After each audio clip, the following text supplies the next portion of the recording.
একটা স্থির সময় চলছে।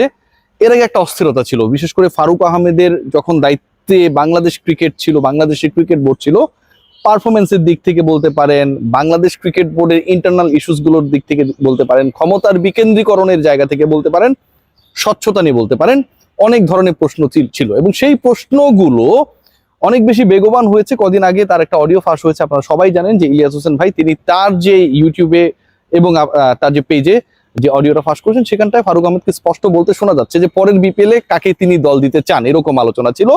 তার মানে এককভাবে তিনি সিদ্ধান্তগুলো গ্রহণ করতেন, অনেকটা স্পষ্ট হয়ে যায়। আমিনুল ইসলাম বুলবুল যখন টেক ওভার করলেন, প্রায় 3-3.5 মাসের কাছাকাছি একটা সময় হয়তো হয়েছে, তারপর থেকে বিসিবির পারফরমেন্সের জায়গা, ক্রিকেট ডেভেলপমেন্টের জায়গা, অস্থিরতা কমে আসা, সবকিছুই একটা পর্যায়ে এসেছে। সবচেয়ে বড় ব্যাপার যেটা, যে বাংলাদেশ দল they have started performing, specially যেই ফরম্যাটটায় ওয়ার্ল্ড কাপ খেলবে বাংলাদেশ আগামী বছরের ফেব্রুয়ারিতে, স্পেশালি যেই ফরম্যাটটা এশিয়া কাপ খেলবে বাংলাদেশ পরের মাসে, সেই পার্টিকুলার টি-20 ফরম্যাটে বাংলাদেশ দুটা বড় পরাশক্তিকে, বিশ্ব চ্যাম্পিয়নকে, সাবেক বিশ্ব চ্যাম্পিয়নকে সিরিজ হারিয়েছে। শ্রীলঙ্কাকে হারিয়েছে 1-0 পিছিয়ে থেকে, পাকিস্তানকে হারিয়েছে, হোয়াইট ওয়াশ করার সম্ভাবনাও তৈরি করেছিল। এই যে পারফরমেন্সের গ্রাফ উঁচু হয়েছে, ক্রিকেটারদের আস্থা ফেরা শুরু হয়েছে, সেই জায়গায় ফারুক আহমেদের পতনের পরবর্তী সময়টা একটা বড় রোল প্লে করেছে। এখন যে সময়, সেই সময় যতটুকু ক্রিকেট নিয়ে আলোচনা হচ্ছে, তার থেকে সবচেয়ে বেশি আলোচনা হচ্ছে আগামী বাংলাদেশের ক্রিকেটের নেতৃত্বে কে থাকবেন। তামিম ইকবাল, ফারুক আহমেদ, আমিনুল ইসলাম বুলবুল। বাকি দুজনের সাথে আমার স্পষ্ট কথা হয়নি বা সাক্ষাৎকার আমি কোথাও দেখি নাই এখন পর্যন্ত প্রপারলি ইলেকশনের পরিকল্পনাটা কি।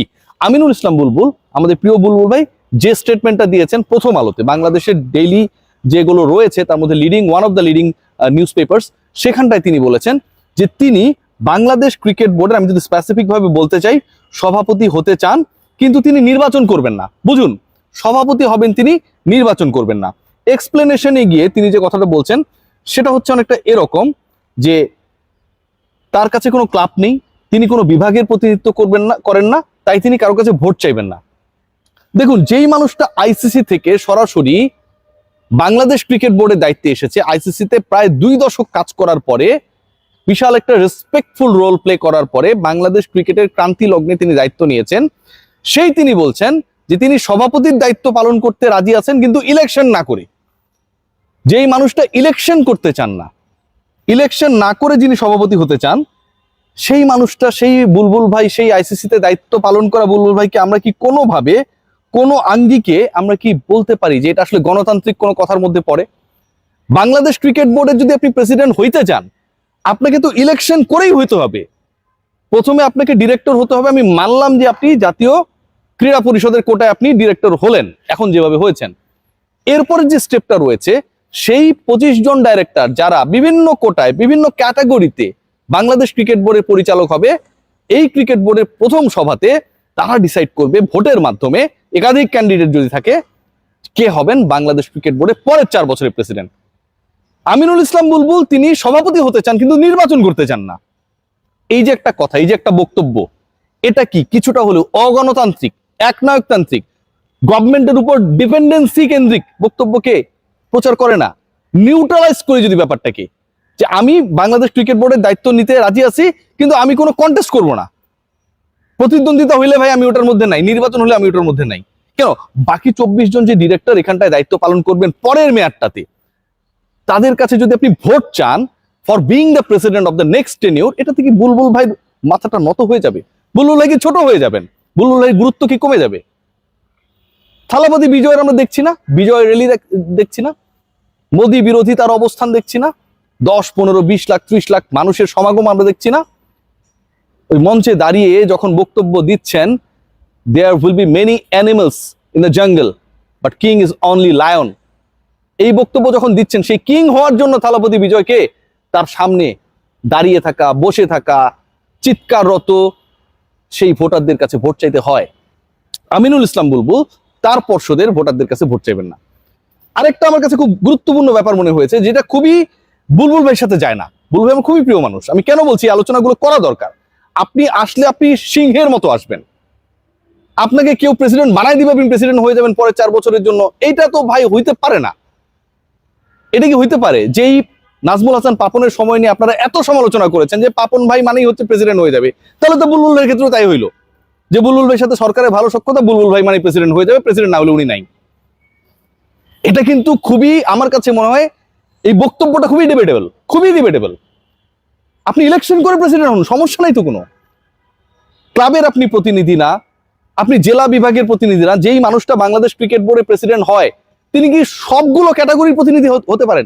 একটা ক্যাটাগরির প্রতিনিধিত্ব হন। কেউ হয় ক্লাবের, কেউ হয় জেলা বিভাগের, কেউ হয় সাবেক ক্যাপ্টেন ক্যাটাগরিতে, কেউ হয় এনএসসির ক্যাটাগরিতে। এই তো 4টা ক্যাটাগরি, রাইট? কোনো না কোনো ক্যাটাগরি থেকেই তো কেউ আসে। আপনি এনএসসি থেকে আসবেন, বাকিদের কাছে ভোট চাইতে সমস্যা কোথায়? ক্লাব আপনার নেই, আপনার ক্লাবের নিয়ন্ত্রণ আপনার হাতে নেই, জেলা বিভাগের প্রতিনিধি না, তার মানে জেলা বিভাগের সংগঠকদের কাছে আপনি ভোট চাইতে পারবেন না। আপনাকে তো প্রেসিডেন্ট হইতে হলে ওই মানুষগুলোর সমর্থন দরকার। ধরেন বুলবুল ভাই আপনি প্রেসিডেন্ট হয়ে গেলেন, আপনাকে তো বাকি 24 জন ডিরেক্টর নিয়ে চলতে হবে, তাদের হেল্প নিয়ে আপনাকে চলতে হবে। আপনি তো একা বোর্ড চালাবেন না। যেই মানুষটা ক্রিকেট বোর্ড একা চালাবে না, বাকি 24 জনকে নিয়ে চালাবে, সেই মানুষটা বাকি 24 জনের মতামত যদি কোনো কারণে ডিফার করে, যদি ওখানটায় কন্টেস্ট হয়, যদি ইলেকশন হয়, এবং ওই ইলেকশন করে যদি তাকে প্রেসিডেন্ট হইতে হয়, সেই প্রসেসের মধ্যে নেই, কিন্তু তিনি প্রেসিডেন্ট হইতে রাজি। এটা কেমন কথা বুলবুল ভাই? এটা কোনোভাবে একসেপ্টেবল না, কোনোভাবে এটা কোনো আঙ্গিকে একসেপ্টেবল না, কোনোভাবেই না। এই কথার মাধ্যমে ক্লাবের সংগঠকদেরকে আপনি ছোট করেছেন, যারা যদি তুলনামূলকভাবে চিন্তা করে। এই কথার মাধ্যমে জেলা বিভাগের যে সংগঠকরা রয়েছে, আপনি এই যে বিভাগে যাচ্ছেন, জেলায় যাচ্ছেন, Akram Khan and his team did tremendous, right? আপনি বলেছেন। তো জেলা বিভাগের সংগঠকদের সাথে তো আপনার কোনো ধরনের বিরোধ নাই। বাংলাদেশের কোন ক্লাব বুলবুল ভাই দায়িত্ব নেওয়ার পর, আবাহনী, মোহামেডান, ব্রাদার্স, ধানমন্ডি ক্লাব, কেউ কি বলেছে যে আমিনুল ইসলাম বুলবুল অযোগ্য লোক, খারাপ লোক? কেউ বলেছে? কেউ বলেছে? সবাই তো আপনাকে এখানটায় নেতা হিসেবেই মেনে নিয়েছে। কোন বিভাগের কোন নেতা বলেছে? অনেক বিগ নেমস আসবে, বলেছে যে বুলবুল ভাই হচ্ছে যোগ্য না, বুলবুল ভাই আমরা সাপোর্ট করি না। আপনি যেসব জায়গায় গেছেন, সিলেটে গেছেন, রংপুরে গেছেন, বগুড়ায় গেছেন, চট্টগ্রামে গেছেন, রাজশাহীতে গেছেন, আপনাকে কিভাবে ওয়ার্ম ওয়েলকাম করেছে বুলবুল ভাই। তো তাদের কাছে ভোট চাইতে সমস্যাটা কোথায়? বা তাদের আপনি সরাসরি কাউন্সিলর না দেখে তারা এবং আপনি আলাদা হয়ে গেলেন, এই চিন্তাটাই বা কেন? ক্লাবের সংগঠকরা তো আপনাকে রেসপেক্টফুলি শো করে, দেখে। সেই সংগঠকদেরকে, সেই জেলা বিভাগের সংগঠকদেরকে এক্স ক্যাপ্টেন ক্যাটাগরিতে যিনি আসবে, সে তো আপনার গ্রুপেরই কেউ একজন। মানে আপনি যেহেতু এক্স ক্যাপ্টেন ছিলেন, সেই হিসেবে ওই গ্রুপের কথা বলছি, নেগেটিভ গ্রুপিং এর কথা বলছি না। শিওর শট জিনিসটাই খারাপ। আপনি যখন চাইবেন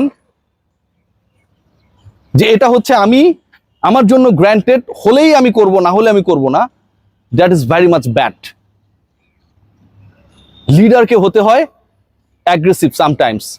যখন আপনি ইলেক্টেড হয়ে আসবেন, বুলবুল ভাই অ্যানাউন্স করেন না, আসেন না। খালেদ মাসুদ পাইলট 2 ভোট পাইছিল, ইলেকশন করছিল, ছোট হয় নাই, মান সম্মান চলে যায় নাই। আপনি এত কিছু স্যাক্রিফাইস করে আসছেন, আপনি ইলেকশন করাকে ভয় পাইতেছেন। এটা কেমন কথা বলেন? বাংলাদেশ ক্রিকেট বোর্ডে আগামী নেতৃত্বে কারা আসবে, সেই নেতৃত্ব আনায়নের প্রক্রিয়ার মধ্যে আপনি জড়িত, কারণ আপনি বিসিবির রানিং প্রেসিডেন্ট, আপনার সেই যোগ্যতার জায়গাটা রয়েছে। সেখানটায় যখন আপনি এইরকম বক্তব্য দেন, মানে আপনি সরকারের প্রতিনিধি হিসেবে বিসিবির প্রেসিডেন্ট হইতে চান প্রকারান্তরে, তখন এটা আপনার সাথে যায় না বুলবুল ভাই।